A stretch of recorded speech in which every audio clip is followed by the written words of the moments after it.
أعوذ بالله من الشيطان الرجيم.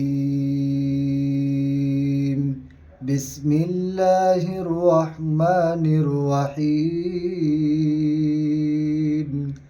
قل أعوذ برب الناس، ملك الناس،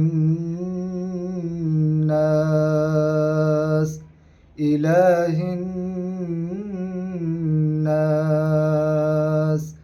من شر الوسواس الخناس